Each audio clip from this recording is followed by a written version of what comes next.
आणि आताची एक महत्त्वाची बातमी आपण पाहतोय। ओबीसी समाजासाठी मंत्रिमंडळ उपसमितीची स्थापना करण्यात आलेली आहे। मंत्रिमंडळ बैठकीमध्ये हा मोठा निर्णय घेण्यात आलाय। काही वेळापूर्वीच मंत्रिमंडळाची बैठक पार पडली आणि या बैठकीमध्ये हा महत्त्वाचा निर्णय घेण्यात आलाय। ओबीसी समाजासाठी मंत्रिमंडळ उपसमितीची स्थापना करण्यात आली आहे। 6 जणांची ही उपसमिती असणार आहे। प्रत्येक पक्षाच्या 2 मंत्र्यांचा या उपसमितीमध्ये समावेश करण्यात येणार आहे।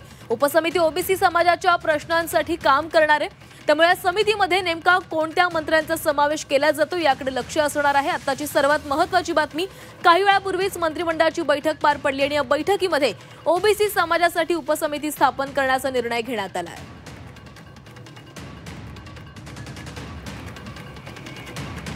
आणि ओबीसी करता उपसमिती स्थापन करावी मंत्रिमंडळाच्या मध्ये अशी या मागणी या ठिकाणी करण्यात आली आणि या मागणीला कॅबिनेटने या ठिकाणी मान्यता दिलेली आहे। ओबीसी करता उपसमिती मंत्रिमंडळामध्ये स्थापन करावी अशी मागणी करण्यात आली होती आणि त्याला आज माननीय मुख्यमंत्री आणि मंत्रिमंडळाने मान्यता दिलेली आहे। या मंत्रिमंडळाच्या उपसमितीमध्ये प्रत्येक पक्षाचे 2-2 मंत्री घेण्याचा निर्णय या ठिकाणी घेतलेला आहे आणि जे कार्यक्षेत्र आहे त्या कार्यक्षेत्राची सूची आम्ही काही दिवसामध्ये आपल्याकडे देऊ।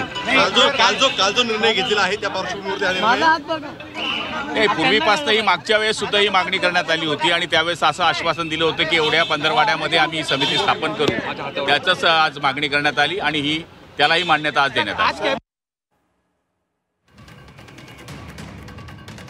तर 6 जणांची ही समिती असणार आहे आणि या समितीमध्ये प्रत्येक पक्षाच्या 2 मंत्र्यांचा समावेश केला जाणार आहे। कालच मराठा आरक्षणासंदर्भात जीआर काढला गेला आणि त्या जीआर वरून ओबीसी समाज आक्रमक झालेले, ओबीसी नेते आक्रमक झालेत आणि त्याच पार्श्वभूमीवर हा निर्णय घेतल्याचं बोललं जातंय। तर ओबीसी समाजासाठी मंत्रिमंडळ उपसमिती स्थापन केली जाणार आहे।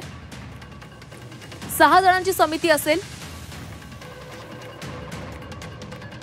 उपसमितीमध्ये प्रत्येक पक्षाचे 2 मंत्री असतील।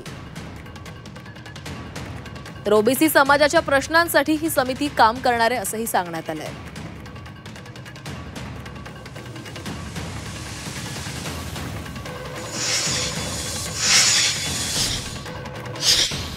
तर ही महत्त्वाची बातमी, ओबीसी समाजासाठी आता मंत्रिमंडळ उपसमितीची स्थापना केली जाणार असल्याची घोषणा करण्यात आलेली आहे। मंत्रिमंडळाच्या बैठकीमध्ये हा महत्त्वाचा निर्णय घेण्यात आला आहे।